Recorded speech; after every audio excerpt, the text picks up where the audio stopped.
Birding the Palm Beaches is brought to you by Discover the Palm Beaches. Check out thepalmbeaches.tv to learn more. Welcome to another episode of Birding the Palm Beaches. This morning I'm with my son Joseph and his friend Basil, and we're exploring the system of canals and waterways that crisscross the Palm Beaches in search of fins and feathers.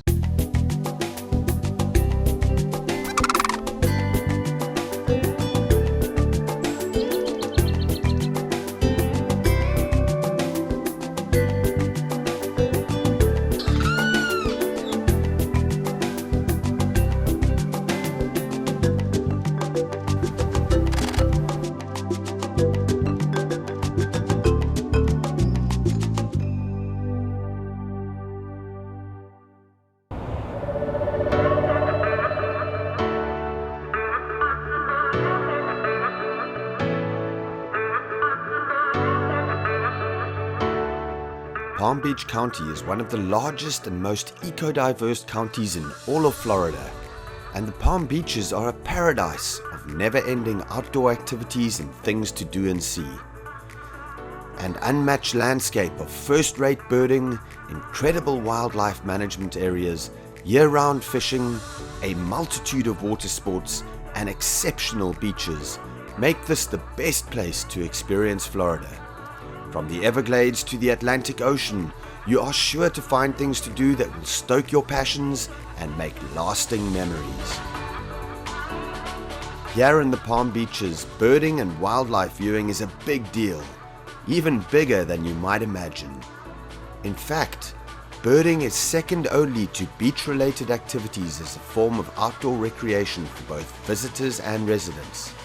If you're already into birding, you probably know that Florida and Palm Beach County is considered one of the best places in the world for this activity. South Florida is a birding mecca, from the colorful and distinctive natural populations of wading birds to the specialties like Florida scrub jays and red cockaded woodpeckers, combined with the winter migration of flocks from up north. Palm Beach County is truly a birdwatcher's paradise.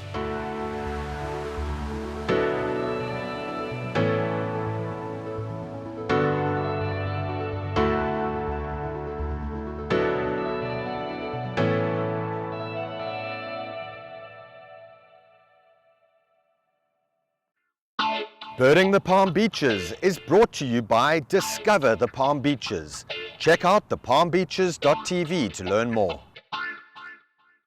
Yeah, it's bird crazy this morning in the Lake Clark Shores canals and system of lakes.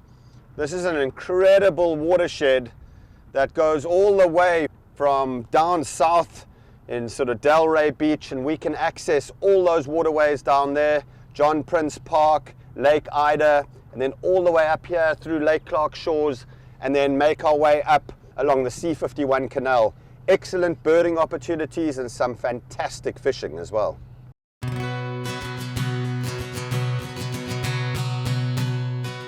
There's a juvenile little blue heron. You can see that very unique coloration. It's white and it's changing into that slate blue color, which it'll get when it turns into an adult phase. A beautiful anhinga drying his wings. He's just flown off. Now they don't have the oil glands that a lot of other water birds have that allow them to waterproof their wings. Their wings are not waterproof, and they do that so that they can dive under the water so that they're not buoyant.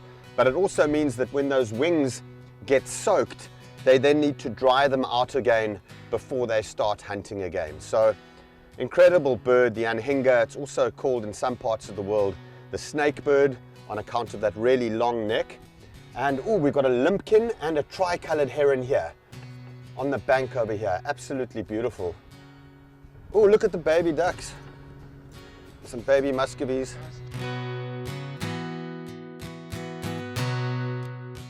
Another species of heron here. This is a great egret. One of the largest species of heron that we get in these canal systems, second only to the great blue heron, is this beautiful bird. Now this is more of a patient predator than the tricolored heron, and it'll spend a lot of time standing dead still, just like the great blue heron will, waiting for something to swim by it, and then it'll spear it with that incredibly sharp bill. This tricolored heron is hunting in the shallows, it's hunting minnows, and unlike the great blue heron, which is a stand and wait predator, this tricolored heron is a lot more active. It'll flit about the surface and trying to actually get at those little minnows. It won't often wait as much, but it'll actively pursue them. These are mottled ducks, and they often hybridize with mallards, and this is a huge problem for them because these are native ducks, and unfortunately mallards hybridize and compromise the genetic integrity of a species like the mottled duck. Right now we're in the Lake Clark Shores system of canals and lakes, and this just happens to be a designated bird sanctuary. So it's a fantastic area to come and explore the waterways, looking for water birds like herons and limpkins and various other birds that are often associated with water.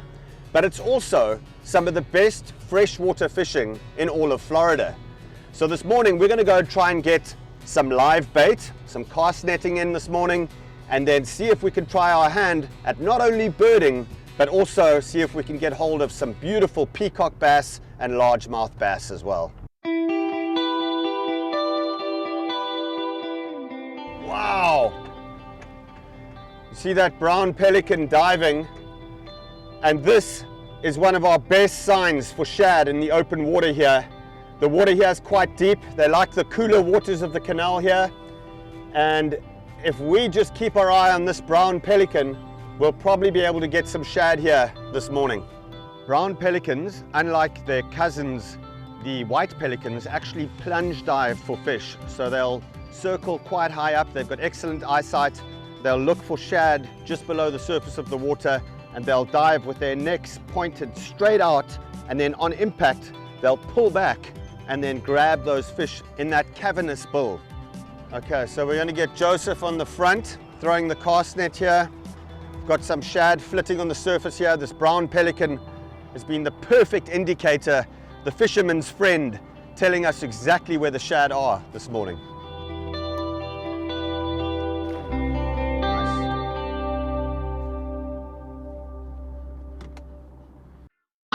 Birding the Palm Beaches is brought to you by Discover the Palm Beaches.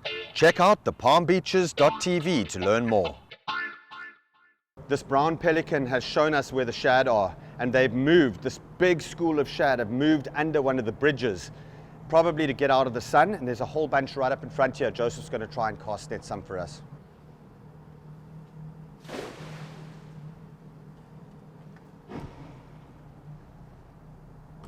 Oh, I got him. Got it? Yeah. Okay. Oh, we've got a lot of shad here. Nice. We've got a whole bunch of shad here. Joseph, let's... Oh, that's beautiful. Great. Get them straight in the live well. Great bait for peacock bass and largemouth. Good job, Joe. This is one of the most prolific of the bait fish in these freshwater canals is shad, a superb bait for peacock bass and largemouth bass. The other great bait, of course, is golden shiners, and we've now got a mixture of golden shiners and shad to feed these peacock bass and largemouth bass.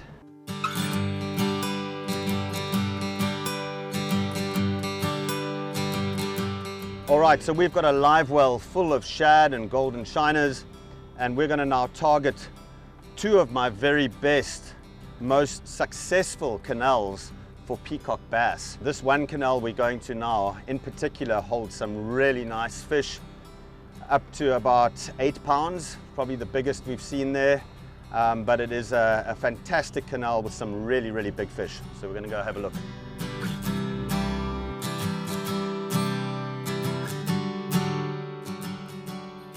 Yes, Joseph. Nice. Nice fish on there. What does it feel like? Okay. Oh, that's a nice peacock. Okay, I'm going to have to lip him because I don't have the net. So you have to tire him out good. Oh, beauty. Oh, nice peacock. Beauty, dude. Okay, hold him. Wait, Joe. Wait. Let me go up front, please.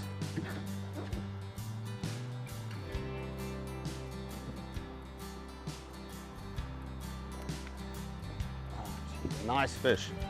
Bring him right into the boat, please. There we go. Here we have a nice peacock bass. They are actually invasive to Florida, but they are considered a game fish, so they're actually amazing to catch. Look at the hump on that guy. That's a male Nice with the hump on his head. Beautiful fish. Oh man, well that's first cast straight onto a fish in one of these productive canals. This is a canal that I like to fish a lot because it holds really nice size of fish. Okay, let's just measure this guy quickly.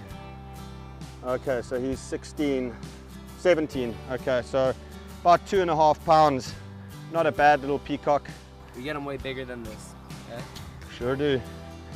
Let's get them back. Yep.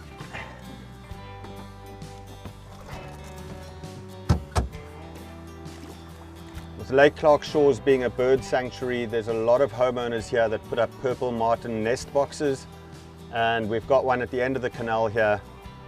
Really good for purple martins, and such a beautiful dawn chorus song to hear the purple martins early in the morning before they leave the nest. Easy. All right, that's just another species here this morning. Okay, bring it in. Nice big cichlid. This is a big Mayan cichlid. They fight fairly hard, but they're not what we're after. It's nice. Gave you a bit of a fight, huh? Beautiful. Yeah. All right, throw it back.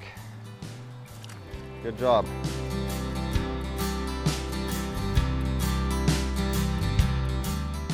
Nice job. Is it a cichlid? Think so? Yep, big cichlid. They're a bit of a pest, but that's another big one. You can see the way they shake their heads like that. Oh yeah. That's a nice one.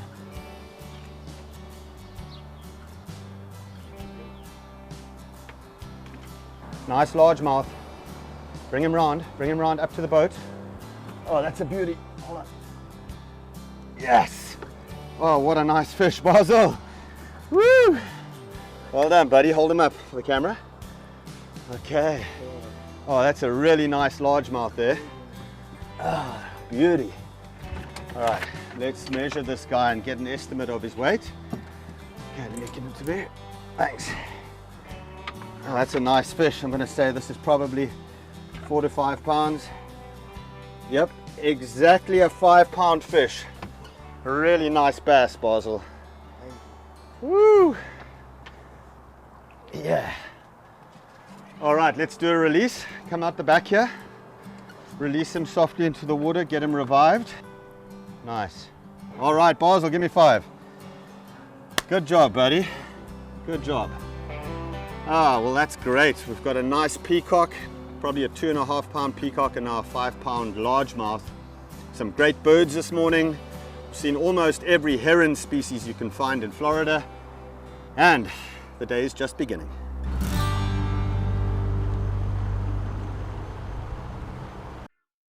Birding the Palm Beaches is brought to you by Discover the Palm Beaches. Check out thepalmbeaches.tv to learn more. Look at the size of that iguana. Look at the turtles on the left.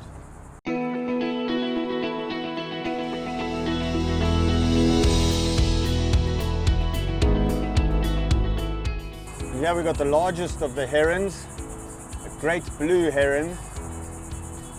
And unlike the tri-colored heron, this is a stand and wait predator, so he's going to stand stock still, waiting for a fish or a frog or even a snake to swim by him. This is a little green heron, one of the smaller types of herons. Tiny little bird, but an expert fisherman. You know, people often ask me, they say, well, how can I get my kids into birding? Especially, you know, teenage boys, and probably the last thing on their mind is going out birding. Well, one of the ways is take them fishing. And along the way, there's so much more than just fishing. You're looking at birds, These ecosystems and these water systems have otters in them, there's gators, there's a whole bunch of interesting wildlife besides just the fishing aspect. And that's probably one of the easiest ways to get kids hooked on birding and the outdoors. Take them fishing. Dad, little green heron with a nest, babies in it. No way. Good spot, you see? That's exactly what we're talking about. There we go. Got the eagle eye on. This will be cool. Little green heron with babies on the nest. This is amazing, guys. Look at this, just in the shade here. We've got a little green heron, the bird we were just watching. It's got a tiny baby on the nest there. Look at that with the adult right over there. 2 babies. Oh, well spotted, Joe. That is awesome. So how's that for the eagle eye of the boys? That's where it helps to have young eyes on the boat. You can see how that green heron has built its nest right on the edge of the overhanging vegetation in the flimsiest part of the tree. And this might seem not like the wisest place to build a nest because it's pretty flimsy, but it does prevent predators like raccoons from getting into the nest. So it's probably the wisest place to place the nest is right on the edge of the structure, just over the water.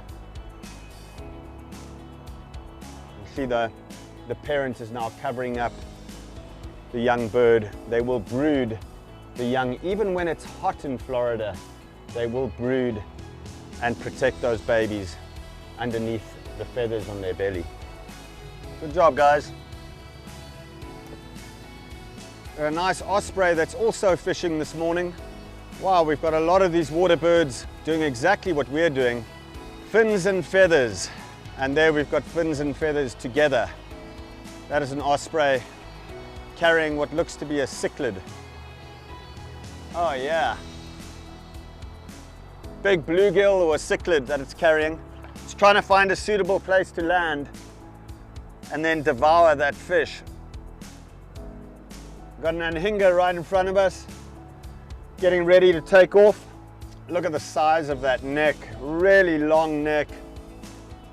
Well, just a great morning out in the bird sanctuary, Lake Clark Shores.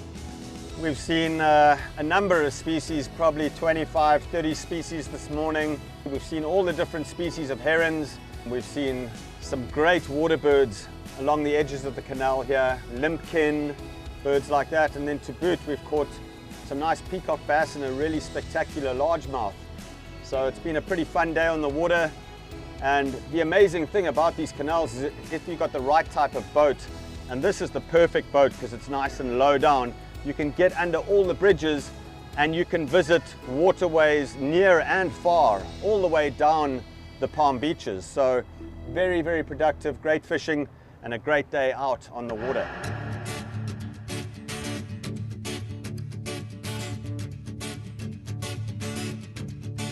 Here's a limpkin with 2 babies, pretty old.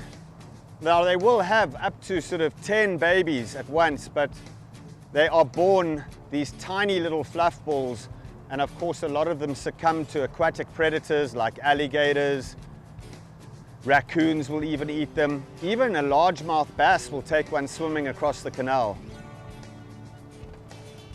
Oh look, it's gonna feed it. Oh, she's got an apple snail. Look at the babies following the mom.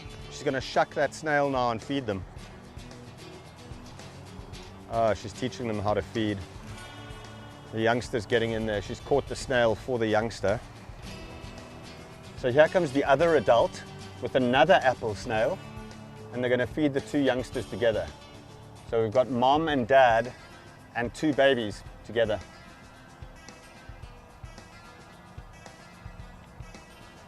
Now their bills are perfectly designed for feeding on apple snails.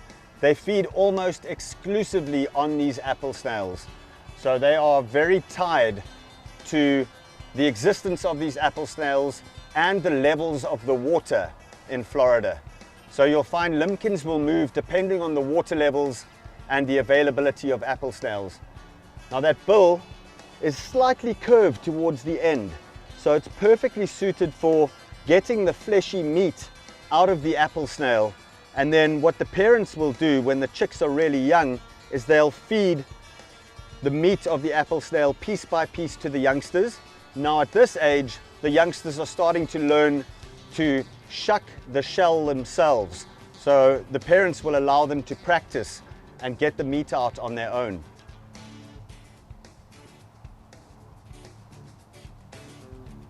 Very cool. See all these pink eggs on the seawall here? These are apple snail eggs. We were just talking about the limpkin feeding on apple snails. Well, apple snails will lay their eggs out of the water, above the water line, and then those little apple snails will hatch, go into the water, and they'll begin their life cycle. When they get to about that size and bigger is when it's perfect for those limpkin to feed on.